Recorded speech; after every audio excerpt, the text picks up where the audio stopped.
What's going on, everybody? Welcome back to the channel. My name is Chris, and if this is the first time we're meeting, this is Foundation Bible Studies, where we help connect you with your Creator and Jesus Christ, both experientially and informationally, so you can establish a solid foundational relationship with Him so you can fulfill the purpose that you are created for. And so as we get into this video comes out of a couple things, both this article that we're about to see and then, or this news report I should say, as well as I was listening to another Christian YouTuber, and they were presenting information concerning Ukraine and information about other Bible prophecy teachers, and they were presenting Bible prophecy, the things that God has foretold us about, as if we can't know when things are going to happen. And so I just kind of want to, I'll probably do a response to that video later, but just to kind of hit on some things, because as I was listening to this news report, it really caught my attention. The thing that caught my attention was, man, it's interesting to see how what God told us, Bible prophecy, how the things God told us, how they actually develop. Because prophecy, the things that God says are going to happen, they don't just happen at the snap of a finger. They actually take time to develop and to come to full completion, such as when you're building a house or any building project or something similar. And so as we get into this, the report hits on some things, because a lot of times we see one aspect of, or we get told one aspect of a situation, and I thought this news report was really good in giving us other aspects of the situation that we are not being told about. So let's jump into this. Kim, what's on your radar? Well, many of us did not believe Russia was going to invade Ukraine. Obviously, we got this one wrong. But for many years, people from policy experts to world leaders have been warning that the West NATO expansion towards Ukraine would result in exactly what's happening now, Russia resorting to force to keep Ukraine out of NATO. Here's Mikhail Gorbachev in April of 1997 speaking to members of Congress, warning them about the planned expansion of NATO. And I'm not persuaded by the assurances that we hear that Russia has nothing to worry about. Нельзя унижать народ, нацию, и нельзя рассчитывать, что это так пройдет все. You may not humiliate a nation, a people, and think that it'll have no consequences. Ну и другое, это что уже, новая стратегия? So my question is this a new strategy? Говорят, нет. Mikhail Gorbachev, if you're not familiar, I would encourage you to go check out the Cold War and check out Mikhail Gorbachev. He was instrumental in helping to end the Cold War and tearing down what was called the Iron Curtain, which was dozens of miles of concrete wall bricks that was split between East and West Germany at the time, after the fall of Nazi Germany. And so he was instrumental in helping the Cold War to kind of chill and relations to kind of warm back up between the Western powers and the USSR at the time, the Soviet Union. And so he's asking, when the communist regime kind of fell, or when it kind of waned and the Cold War warmed up, there were agreements that were made that the Western nations that had a treaty called NATO, the North Atlantic Treaty Organization, that they would not expand to countries closer to Russia.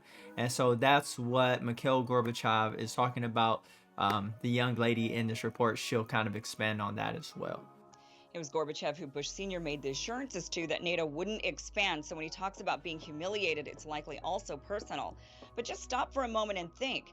This was 1997, 25 years ago. We've been aggressively expanding NATO for over 2 decades before Russia ultimately snapped.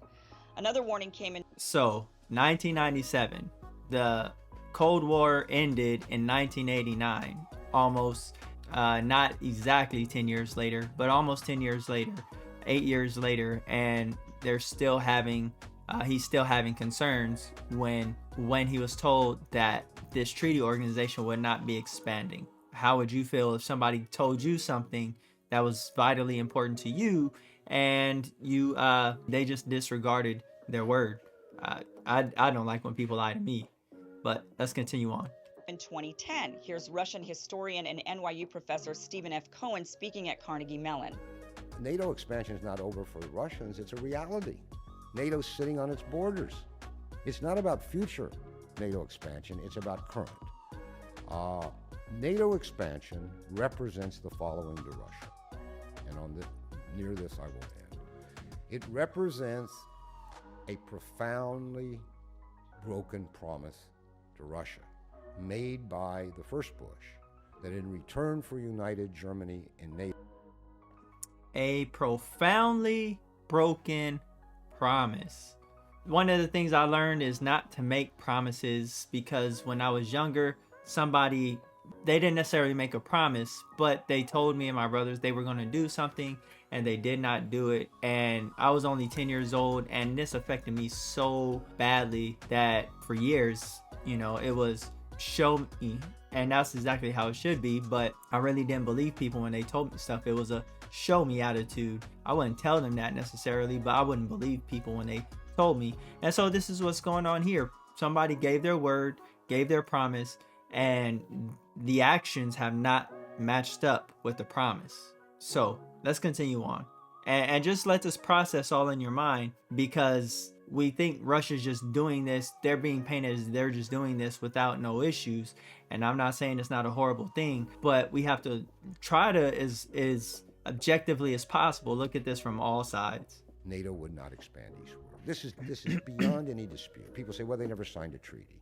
But a deal is a deal. The United States gives its word, unless we're shysters. And if you don't get it in writing, we'll cheat you.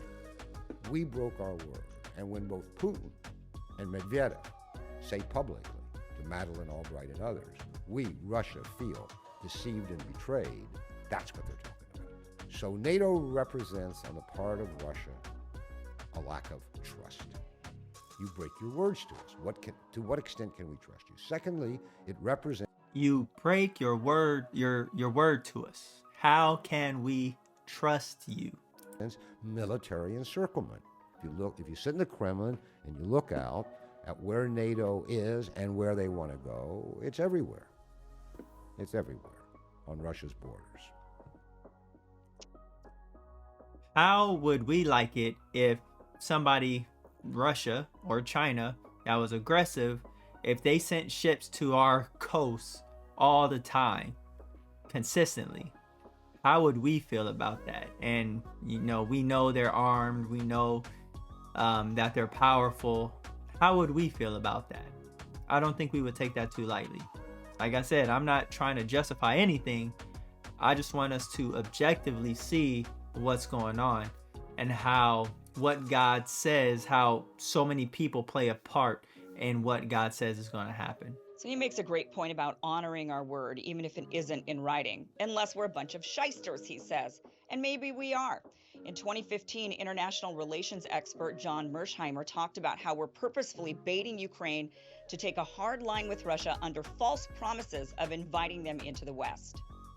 But I actually think that what's going on here is that the West is leading Ukraine down the primrose path. And the end result is that Ukraine is going to get wrecked. And I believe that the policy that I'm advocating, which is neutralizing Ukraine and then building it up economically and getting it out of the competition between Russia on one side and NATO on the other side, is the best thing that could happen to the Ukrainians. What we're doing is encouraging the Ukrainians to play tough with the Russians. We're encouraging the Ukrainians to think that they will ultimately become part of the West, because we will ultimately defeat Putin and we will ultimately get our way. Time is on our side. And of course, the Ukrainians are playing along with this. And the Ukrainians are almost completely unwilling to compromise with the Russians, and instead want to pursue a hardline policy.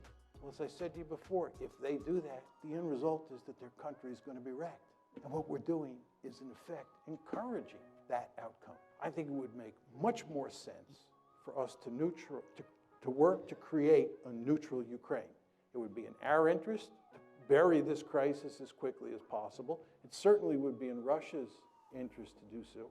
And most importantly, it would be in Ukraine's interest to put an end to the crisis. That was 2015 when this gentleman was saying this. And now here we are 7 years later with Russia trying to annex, take out the government of Ukraine. So when I think about what's going on, I'm not saying Putin is okay at all with what he's doing. But what I am saying is we don't get told the whole story. We don't get told, we don't see all these things because we're concerned about our day-to-day lives, and we expect those who are in high positions, who we choose and elect, or however they get in these positions, and we expect them to do what's right as best as possible, what's in the best interest of the nation, if they're concerned about the nation. And we, as we see, as we're going on with our day-to-day lives, they're playing with people's lives. One of the things I learned when I was in high school was that not to lead people on. This is me in the yellow high school. We'll come back to this picture. One of the issues I had was leading people on, and somebody had to tell me one time, somebody who was a dear friend, they said, Chris, you got to stop leading these girls on because they think you like them and you don't really like them.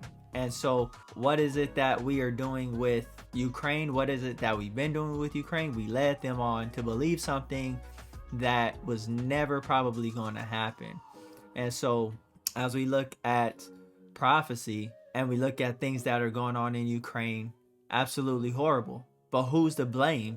We look at, the Ukrainians have to fight, the Russians fighting. Who's to blame? We want to blame this guy. They're pinning it all on this guy. But what about this guy? What about George Bush Sr.? What about this guy for all the years he's been in politics? And he just gave this state of, well, this is an older picture, but he just gave the State of the Union address. And in his State of the Union address, he tried to pin everything on others. He took no responsibility for anything. None whatsoever. Putin did this. It's just a big mess. And so when I look at what's going on, and I look at our presidential leaders, our governmental leaders, I look at this guy, our current president, and then I look at the bear, the Russian bear, and I ask, how many times can you poke and prod a bear before he mauls you? How many times can I poke and prod a bear until he attacks me? How many times can somebody mess with you until some of us, we curl up in a ball? I understand that we're not aggressive, things like that. But some of us, if you're like me, if you're like the guy that you seen in that picture, if you're like this guy in this picture in the yellow, I was like a little teapot in here. You could keep messing with me and the pressure is going to build, and then one of these days the pressure was going to build to where you wouldn't like it. So when we look at Bible prophecy, we want to look and see what is said, because as I said, there was a YouTuber, another Christian YouTuber, that kind of brushed off Bible prophecy as if we can't know exactly, or we can't know what's going on. We're not expected to know when things are going to happen. Like God just gave us prophecy. He foretold us things just arbitrarily, and that is exactly not the case. And so let's look at some of the things, some of the writers, some of the prophets that God used, some of the speakers God used, and see what they said. So in Daniel chapter 3, it says, in the first year of Darius, the son of Ahasuerus, a Mede by birth, who was made king over the Chaldean kingdom, in the first year of his reign, I, Daniel, understood from the books, according to the word of the Lord, to the prophet Jeremiah, that the number of years for the desolation of Jerusalem would be 70. So I turned my attention to the Lord God to seek him by prayer and petitions with fasting, sackcloth, and ashes. Starting in verse 2, it says, in the first year of his reign, I, Daniel, understood from the books, according to the word of the Lord, to the prophet Jeremiah, that the number of years for the desolation of Jerusalem would be 70. So Daniel, from all the visions and all the things, as far as how long they were going to be in Babylon in captivity and subjugation, Daniel understood that from the writings of previous prophets, how long they were going to be there, which was 70 years. So God gives things for us to understand. When they're meant to be understood, is a totally different question. With Daniel's writings, he's told twice in the 12th chapter of his writings that a lot of the things that he wrote about were for the generation of the end time, the people of the end time. And so as we go back and we look and see what Jesus himself said, it says, as Jesus left and was going out of the temple, his disciples came up and called his attention to its buildings. He replied to them, "Do you see all these things? Truly I tell you, not one stone will be left here on another that will not be thrown down." While he was sitting on the Temple Mount, the disciples approached him privately and said, "Tell us, when will these things happen? And what is the sign of your coming and of the end of the age?" So Jesus' disciples asked Jesus, when are these things going to happen? And what will be the sign of your coming, your return, and of the end of the age, the end of this time period, and the start of God's government on this earth, his governing of this earth directly and not indirectly through his church as he's trying to establish his government in the lives of people. So his disciples asked, "Tell us, when will these things happen? And what is the sign of your coming and of the end of the age?" So they wanted to know. Jesus did not rebuke them for their question. This is what he did say. Jesus replied to them, "Watch out that no one deceives you, including myself. And you will hear of wars and rumors of wars. See that you are not troubled, for all these things must come to pass, but the end is not yet. For nation will rise against nation, and kingdom against kingdom, and there will be famines, food shortages, pestilences, which is an older English word for epidemics and pandemics, and earthquakes in various places. All these are the beginning of sorrows or birth pains." So what Jesus says is that there's going to be wars and rumors of wars, that there's going to be, let me pull that back up for you. There's going to be wars and rumors of wars. He says nation is going to rise against nation and kingdom against kingdom, and there will be famines, pestilences, and earthquakes in various places. So, and all these are the beginning of sorrows, or the word is birth pains or contractions. And so Jesus says, when you see wars and rumors of wars, when you see kingdom rising against kingdom and nation against nation, when you see famines or food shortages, when you see pandemics, epidemics, and earthquakes in various places throughout the world, when you see all these things happening at the same time, not individual of one another, because these things have been happening for centuries, millennia. But when you see all these things on the world scene at the same time, he says all these are the beginning of sorrows, the beginning of contractions, the beginning of birth pains. And women who have had children, they know that contractions do not get easier. They only get worse, because contractions are opening the womb in order for the baby to be able to come out safely. And so continuing on, this is what Jesus says. In verse 13 and 14, he says, "He who endures to the end shall be saved." The disciples that endure to the end for all the stuff that's going to come on the world. And this gospel, this good news of the kingdom, not the good news of his death, burial, resurrection, but the good news of the kingdom will be preached in all the world as a witness to the nations, and then the end will come. And so those of us who are striving to live for Jesus Christ, we have to endure. We have to persevere. We have to press, because it's all, let me tell you, it's only going to get worse, because Jesus told us, he said, these are the beginning of sorrows. These are the beginning of birth pains. Continuing on, Jesus gives us more information. He says, false Christs or false messiahs and false prophets will rise and show great signs and wonders to deceive, if possible, even the elect or the chosen. Here's what I wanted to bring us to. Verse 25.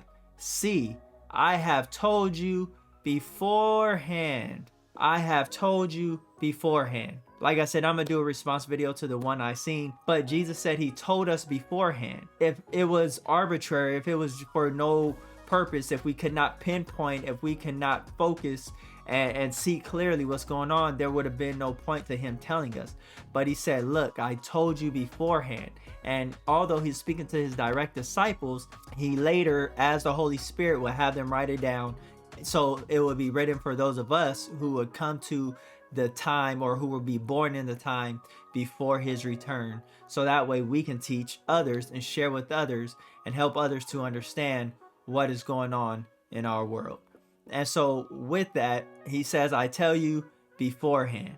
Just as with Daniel, Daniel understood because of what was foretold. The problem is that you have had all these Bible prophecy teachers that have tried to predict certain days and dates. It's become all wrong. It's become all messed up. Christianity gets slandered because of it. Those who don't know any better, they take it as Christianity is false because you have these false prophets, which absolutely our Creator told us. And through Moses, he said, when a person predicts something and it doesn't come to pass, you know that that person is a false prophet. That is in Deuteronomy chapter 13, as well as you can check out Deuteronomy chapter 18 when it comes to false prophets. Paul told us both in Romans and in 1 Corinthians, he said the things that were previously written were written for our learning, for our encouragement, for our instruction. And so when we can look at the Old Testament, we can look at the prophecies, and we can see how they are relevant. But we do need to be prayerful, we do need to be fasting, and we do need to have an accountability circle. I stay in accountability, or I stay accountable to my pastor. I stay accountable to my fellow ministers. We stay accountable to our brothers and sisters in our area and to our fellowship as a whole, both nationally and internationally. And so that's when we look at the church within the scriptures, that is how the church functioned. And it will look at the prophecies, and it was able to pinpoint and say, this happened because of this. And you look at the Gospel of Matthew, Matthew, he said, Jesus did this to fulfill this, or this happened with Jesus's birth and the leading up to his birth to fulfill this, to bring to completion what God foretold us. When we look at the Russian bear, when we look at all that is going on, when we look at this guy right here, we also have to look at this guy right here. We also have to look at this guy right here. We have to hold people accountable, and we can't just put it on the person that they're trying to paint the target on. He shouldn't be. It is a horrible, absolutely horrible and atrocious thing what is going on. But you have people that have lied, and you have somebody that feels threatened because NATO is a very powerful organization.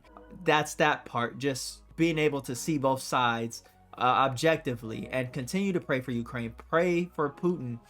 Pray for the Russian army, because I hear that they're having some issues as well in regards to many of them don't want to fight. So pray for them. But one of the big things we get to see is how prophecy fulfills, because when you go back, you check out my live stream from last week, we talked about Bible prophecy and Russia being the bear in Daniel chapter 7 and being the bear in the book of Revelation. Go check that video out. We get to see the process of Bible prophecy, the things that God foretold us. We get to see how they develop and how they come into play. One of the things Jesus said is we need to be reborn into his family, reborn to be part of his family, born again, as we put it in Bible terms. And check out my videos on that. But he says we have to be reborn of water and spirit in order to be a part of his kingdom. I will link those down below and probably put them in the end cards. But let me know what your feedback is. Let me know what your questions, your comments are, and what do you think when you try to look at it objectively. What do you think about us lying to the Russian leaders? What do you think about us pushing our borders closer to where they are, and us having told them that we wouldn't do it? And then what do you think about how Bible prophecy is how it's processed? You think about Jesus as the Messiah. The Messiah's birth was foretold hundreds of years before Jesus showed up on the scene or before he was born. And yet we see the process of it through the scriptures, how God sent an angel to Mary. He sends an angel to Joseph. She conceives. There's the process of traveling from Nazareth to Bethlehem, all the process of the Messiah coming into the world. And so now we get to see the processes of the end time. But also we are seeing these things all together on the world stage. As Jesus said, when you see these things must come to pass, but the end is not yet.